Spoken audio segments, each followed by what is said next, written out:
नमस्कार, मैं श्रेया। शिक्षा की बात हर शनिवार के इस साप्ताहिक कार्यक्रम में आप सभी शिक्षक प्रेमियों का हार्दिक स्वागत करती हूँ। हर शनिवार की तरह एक बार फिर आप सभी शिक्षकों के द्वारा पूछे गए सवालों के साथ हमारे बीच मौजूद हैं शिक्षा विभाग के अपर मुख्य सचिव doctor S Siddharth sir. Sir, बहुत बहुत स्वागत है आपका। दूसरा प्रश्न इसी से संबंधित है कि विभाग पीएम श्री विद्यालयों की व्यवस्था के संदर्भ में विभाग क्या सोच रखती है? देखिए, पहले किताबें छपती थी और विलम्ब होता था, और ऐसे भी हुआ कि सत्र शुरू हो गया, नवंबर में जाके किताबें में मिली हैं कुछ सालों में। लेकिन फिर सरकार ने सोचा कि चलिए डीबीटी कर देते हैं। देखिए, डीबीटी में एक बहुत बड़ी समस्या है। एक तो किताबें मिलना बाजार में, और समय पे इतनी सारी किताबें मिलना, मतलब आप समझ सकते हैं 2 करोड़ बच्चे हैं और बच्चों को किताब नहीं मिली, बाज़ार में भी किताब उपलब्ध नहीं हुई, पब्लिशर्स ने प्रिंट नहीं किया, और बड़ी ख़राब किस्म की क्वालिटी की किताब मिली। ऐसे भी हुआ कि बच्चे पुरानी किताबें इधर उधर से बोरो करके लिए। लेकिन अब ये व्यवस्था है कि किताबों की छपना की प्रक्रिया जो है वो परिवर्तित हो गई है। आप देखेंगे, हम लोगों ने अब कल ही मेरी समीक्षा हुई और हम लोगों ने 1 अप्रैल 2025 में जो किताबें दी जानी हैं उसकी छपाई पर निर्णय अब कल ही हम लोगों ने ले लिया कि कल हम लोगों ने कहा कि नहीं, एक प्रक्रिया आरंभ की जाए और वो 1 अप्रैल 2026 में बंटनी है। तो आप सोच सकते हैं कि कितना लंबा प्लानिंग इसका होता है, ताकि हम लोग का ये है उद्देश्य है कि सत्र शुरू होने से पहले, मतलब 1 अप्रैल जो स्कूल क्लास शुरू होगी उससे पहले कम से कम 1 महीने पहले किताबें पहुंच जाएं।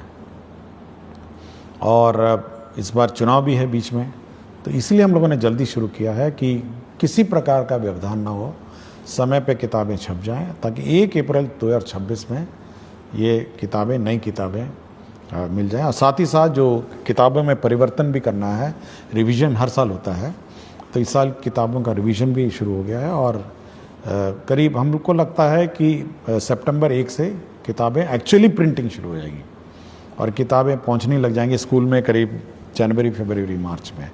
तो समय पे आपको किताब मिल जाएंगी। इसलिए डीबीटी पर ज़्यादा हम लोग जोर नहीं देते हैं कि समय पे किताब जब मिल ही रही है तो मेरे ख्याल से शिक्षकों, विद्यार्थियों को कठिनाई नहीं होगी। दूसरा, उन्होंने कहा पीएम श्री। ये पीएम श्री जो विद्यालय हैं, ये भारत सरकार की सेंट्रली स्पॉन्सर्ड स्कीम है, और इसके अंतर्गत जो स्कूल हैं उसको एक आदर्श स्कूल बनाना है। उसके बिल्डिंग कंप्लीट होने हैं, साथ ही इंफ्रास्ट्रक्चर का कंप्लीट होना है, इसके लेबॉर्ट्रीज कंप्लीट होने हैं, साथ ही साथ उसके म्यूज़िक, स्पोर्ट्स, सारे मतलब सभी उसके आयाम उसका कंप्लीट करने हैं। और साथ ही साथ टीचरों का प्रशिक्षण है, और उसका जो सॉफ्ट स्किल्स हैं स्कूल में सभी देना है। तो एक परिपूर्ण, मतलब full complete school in all respect, वो बनाने का उद्देश्य है। और मेरे ख्याल से ये बहुत ही अच्छी योजना है पीएम श्री। हम लोग तो चाहेंगे कि और ज़्यादा हो, बट हम लोग कोशिश कर रहे हैं कि भारत सरकार और सैंक्शन करे। लेकिन इस साल काफ़ी संख्या में पीएम श्री स्कूल सैंक्शन हुए हैं और इसका इम्प्लीमेंटेशन उन्होंने शुरू कर दिया। अगला सवाल डॉक्टर संतोष कुमार राणा एवं समस्त विख्यातागण डायट रामबाग मुजफ्फरपुर से। कहते हैं, महोदय सादर नमस्कार। हम डायट रामबाग मुजफ्फरपुर के विख्यातागण यह जानना चाहते हैं कि जब हमने सेवा पुष्टि हेतु सभी आवश्यक दस्तावेज समय पर जमा कर दिए हैं, विभागीय प्रक्रियाओं का पूर्ण पालन किया है तथा निरंतर निष्ठा व कर्तव्य परायणता के साथ शैक्षिक कार्यों का निर्वहन करते आ रहे हैं, तो क्या विभाग अब हमारी सेवा पुष्टि की प्रक्रिया जो विगत 5 वर्षों से लंबित है को शीघ्रता से पूर्ण करने हेतु आवश्यक और प्रभावी कार्रवाई करेगा? आपकी सकारात्मक एवं शीघ्र पहल की हम अपेक्षा करते हैं। देखिए, ये बड़ा दुखद बात है कि 5 साल हो गए हैं और सेवा संपुष्ट नहीं हुई है। तो जिसने भी विलम्ब किया उस पर तो कार्रवाई होगी, और मैं चाहूँगा कि अगला 1 सप्ताह में इनका समाधान हो जाए। और हम लोग का हमेशा ये रहा है कि जो सेवा संपुष्टि है, अगर कागजात सभी पूरे हो गए होंगे तो संपुष्टि समय पे हो, ऐसे विलम्ब नहीं हो। और विलम्ब होगा तो संबंधित पदाधिकारी या कर्मचारी जो भी होगा उस पर कार्रवाई होगी।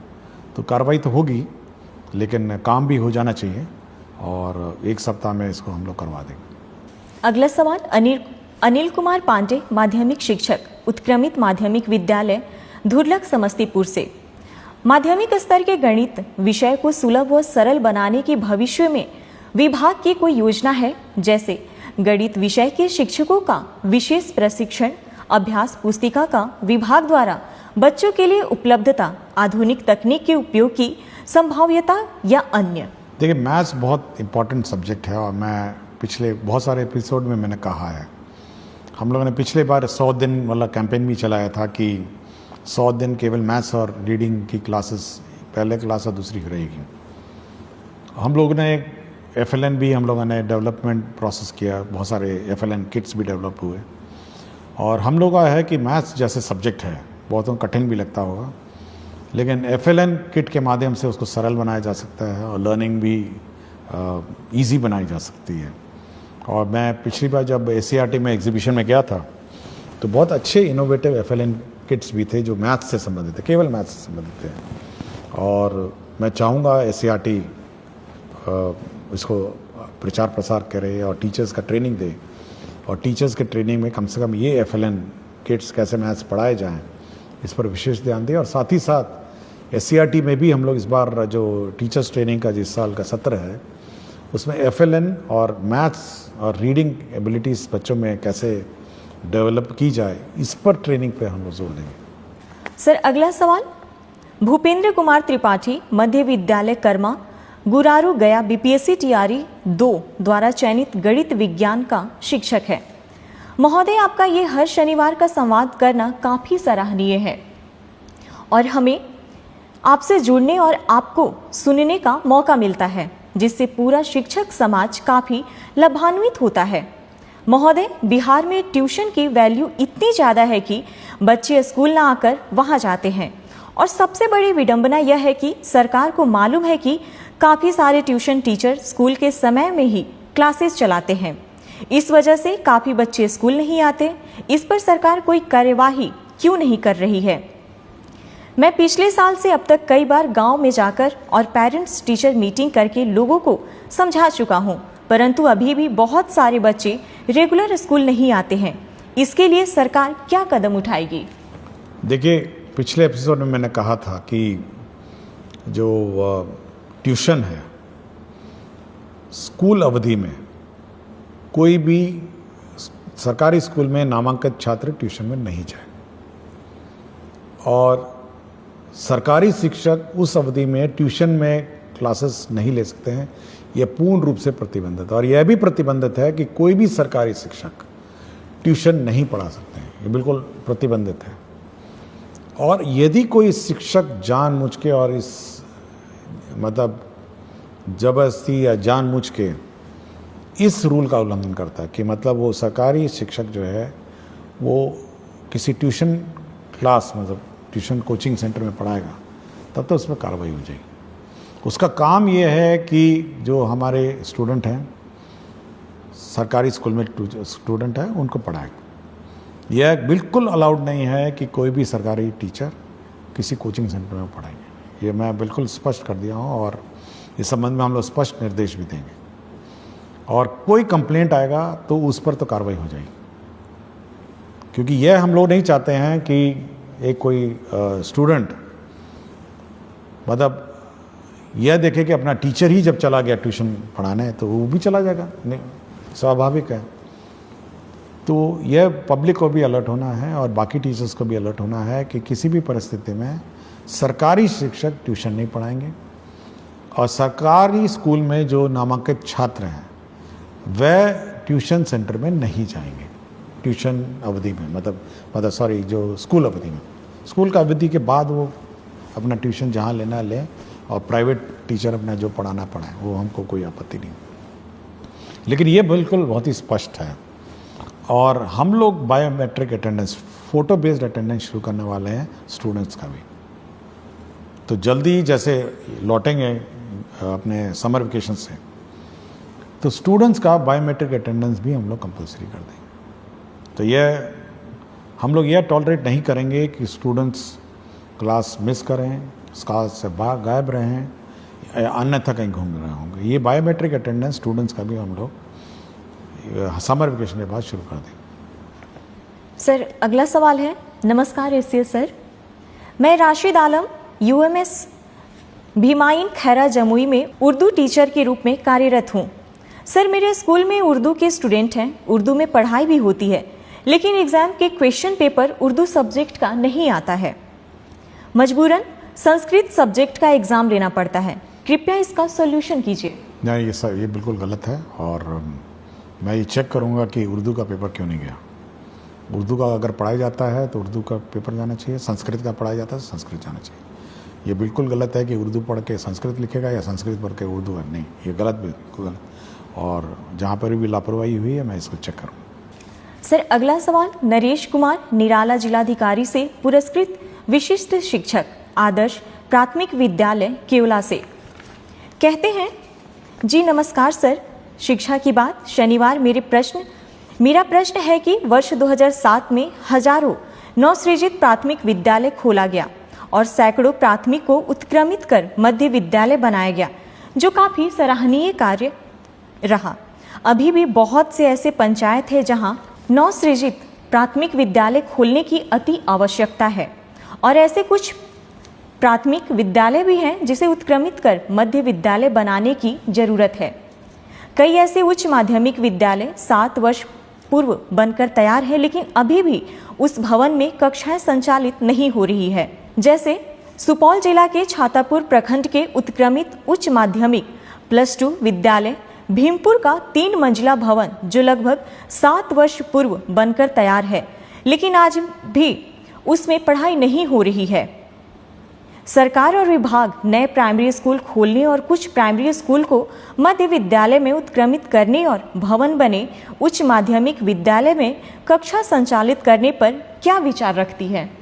देखिए, जो स्कूल की बात कर रहे हैं जहाँ बिल्डिंग बन के तैयार है और संचालित नहीं है, मैंने डीओ से बात की और डीओ ने कहा कि क्योंकि जिस कारण से जब हेडमास्टर को आदेश दिया गया था उसने वहाँ अपना स्कूल शिफ्ट नहीं किया, जिसके कारण से डीओ पे जो हेडमास्टर है उस पर कार्रवाई भी हुई। और मेरा बिल्कुल स्पष्ट है, जो डीओ ने कहा कि वहाँ पे पानी जमता है या रोड का कोई इश्यूज़ है, उसने बहुत सारे कारण बताए, तो मैंने उसको स्पष्ट कहा है कि सोमवार से स्कूल शुरू हो जाना चाहिए और सोमवार से क्लास का संचालन स्कूल में हो जाना चाहिए। मैंने बिल्कुल स्पष्ट कहा है और अगर नहीं होगा तो मैं डीओ पे कार्रवाई कर दूँगा। तो ये बिल्कुल स्पष्ट है कि अगर स्कूल बनकर तैयार होगा तो शुरू हो जाना चाहिए और क्लास से शुरू हो जानी चाहिए। कोई कारण नहीं होना चाहिए कि वहाँ स्कूल नहीं हो। दूसरा है कि हम लोग अभी भी बहुत सारे कई जगह दिखते हैं कि प्राइमरी स्कूल का अभाव है। अभी हाल ही में मैं नवादा गया था, तो जो कोडरमा का बॉर्डर है, ज़िले हैं पहाड़ों पे, कुछ लोग वहाँ से आए थे और वो अपने गांव में प्राइमरी स्कूल की मांग कर रहे थे कि भाई हमारे यहाँ स्कूल होना चाहिए। तो ऐसे सब क्षेत्र जहाँ पे प्राइमरी स्कूल पहाड़ी इलाके हैं और जहाँ पे 1 किलोमीटर से कम दूरी वाले क्षेत्र हैं, तो हम लोग उस जितने भी ऐसे रिमोट लोकेशंस हैं और जहाँ पर प्राइमरी स्कूल नहीं है, जो सरकारी नॉर्म है, हम लोग का सरकारी नॉर्म है और हम लोग का सरकार का लक्ष्य है कि प्राइमरी स्कूल्स हों और जहाँ पर भी बच्चे ज़्यादा हैं या हर पंचायत में हम लोगों ने ऑलरेडी हाई स्कूल में उत्क्रमित कर दिया है और कोशिश करेंगे कि प्राइमरी स्कूल को भी हम लोग कम से कम मिडिल स्कूल में उत्क्रमित करेंगे। सर अगला सवाल कहते हैं, मेरा नाम संतोष कुमार, ग्राम पोस्ट सरौनी कला, थाना बिहारीगंज, प्रखंड ग्वालापारा, मधेपुरा जिला से हूँ। शिक्षा के क्षेत्र में किए गए आपके उत्कृष्ट कार्य को सादर प्रणाम सर जी। जब से बिहार में शिक्षा का पद आप और के पाठक सर जी संभाले हैं, तब से बिहार में शिक्षा के क्षेत्र में काफ़ी सुधार हुआ है। मुझे आप पर बहुत गर्व है सर जी। महोदय से मेरा प्रश्न यह है कि जिस प्रकार से बच्चों को सर्वांगीण विकास के लिए खेलकूद एवं कला प्रशिक्षण भी अनिवार्य है, जिसमें बच्चों को खेल तो कराया जाता है किंतु कला नहीं सिखाया जाता है, जबकि शिक्षा और कला एक दूसरे का पूरक है। इस प्रकार सर जी से मेरा इच्छा यह है कि जून महीने में जो ग्रीष्मकालीन 20 रोज विद्यालय बंद रहेंगे तो उस बीच में बेरोजगार कलाकार के द्वारा कला प्रशिक्षण, चित्रकला, मूर्तिकला, हस्तशिल्प, पेपर क्राफ्ट दिया जाए तो बच्चों चिलचिलाते धूप से बचे रहेंगे और कला भी सीखेंगे। एक बार फिर आप मुख्य सचिव डॉक्टर एस सिद्धार्थ सर जी से सादर प्रार्थना है कि बेरोजगार कलाकार को कुछ मानदेय पर ग्रीष्मावकाश विद्यालय में कला प्रशिक्षण शुरू करने की कृपा की जाए।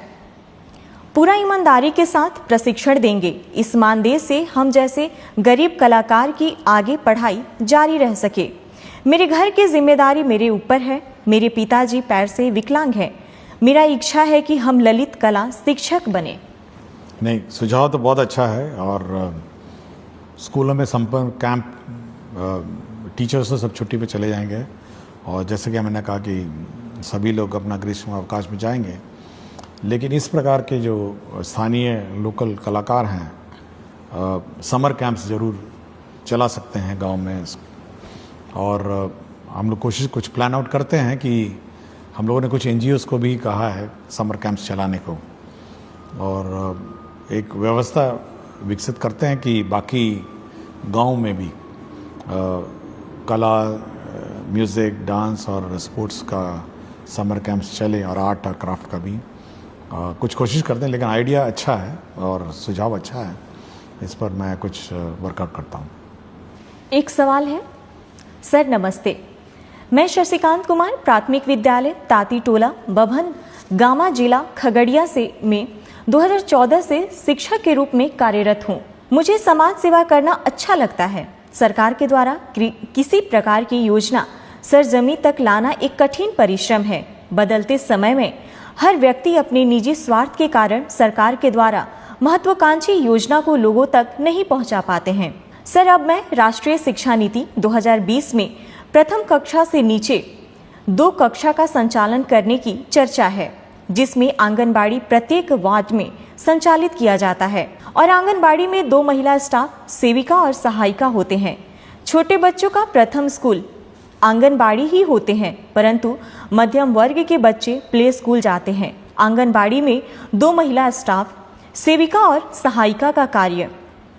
सेविका प्रधान संचालन करता एवं सहायिका बच्चों को लाना और मध्याह्न भोजन बनाकर खिलाना।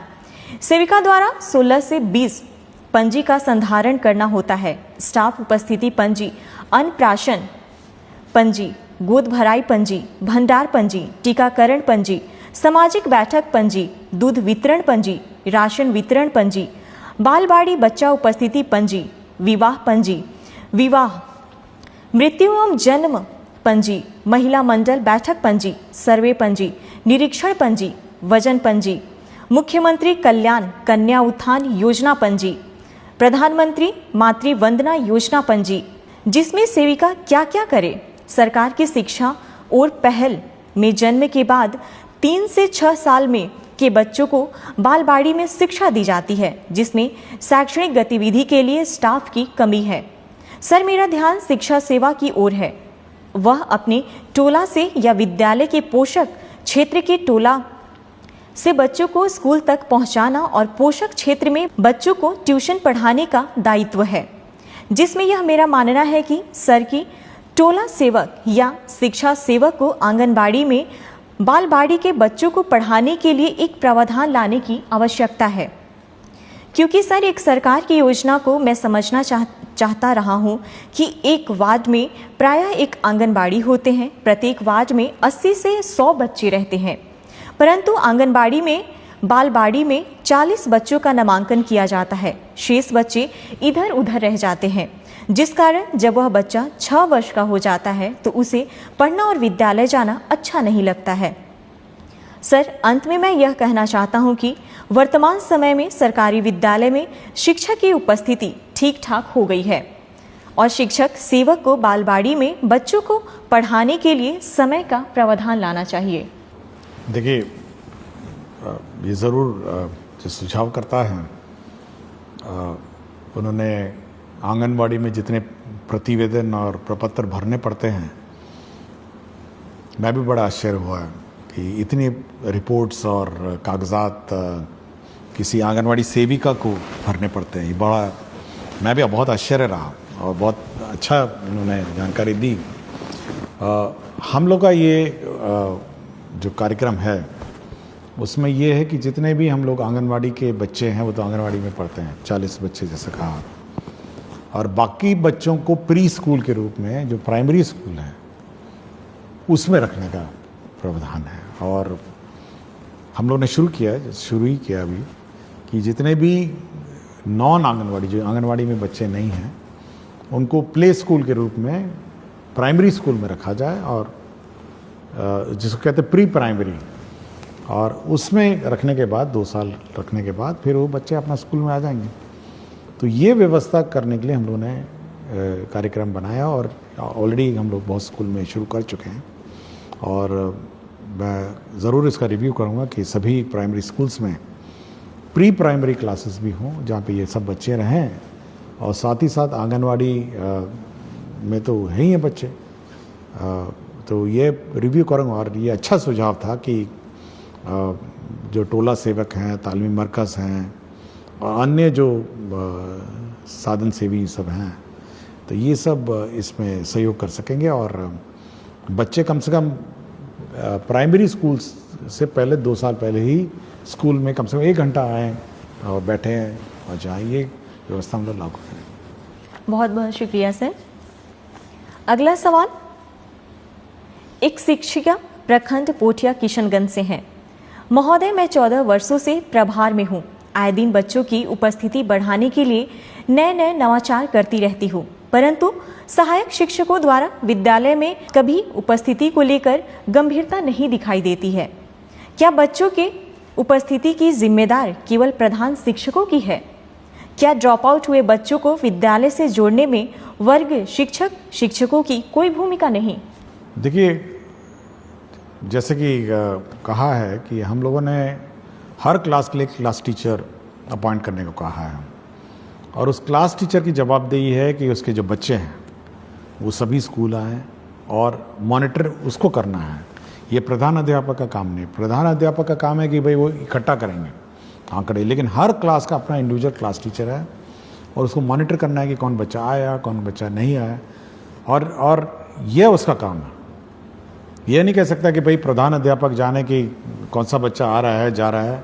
ये हर क्लास टीचर, हर क्लास का टीचर को है।